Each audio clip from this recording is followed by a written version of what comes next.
سبحانه وتعالى أن لا يفرق بينكم وبين هذه المآتم طرفة عين أبدا. عظم الله أجورنا وأجوركم في هذه الليلة. تشير الروايات إلى أنه صلوات الله عليه قد جمع الإمام الحسن لجنة من الأطباء لمعالجته، وكان أبصرهم بالطب أثير بن عمر، فاستدعى برئة شاة حارة فتتبع عرقا منها فاستخرجه ثم أدخلها في جرح الإمام عليه السلام وأخرجه، وإذا به مكلل ببياض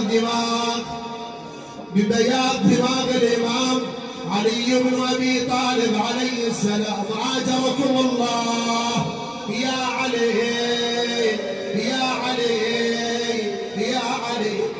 وإذا بها مكللة ببياض دماغ الإمام عليه السلام، لأن الضربة قاسية وقد وصلت إليه، فارتبك أثير والتفت إلى الإمام صلوات الله عليه وقال له بصوت خافت حزين النبرات: يا أمير المؤمنين اعهد عهدك فإنك ميت. أيوة عليا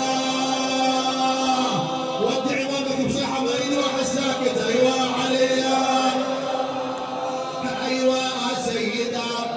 وأوصى إمام المتقين ورائد الحكمة أولاده بجملة من الوصايا الذهبية قبل وفاته، وهذا بعضها. قال عليه السلام للحسنين وهو على فراش الموت يعاني من ألم الضربة الغادرة: أوصيكما بتقوى الله وأن لا تبغي الدنيا وإن بغتكما، ولا تأسفا على شيء منها، وقولا بالحق واعملا للأجر، وكونا للظالم خصما وللمظلوم عونا. أوصيكما وجميع ولدي وأهل بيتي ومن بلغه كتابي بتقوى الله. أوصيكم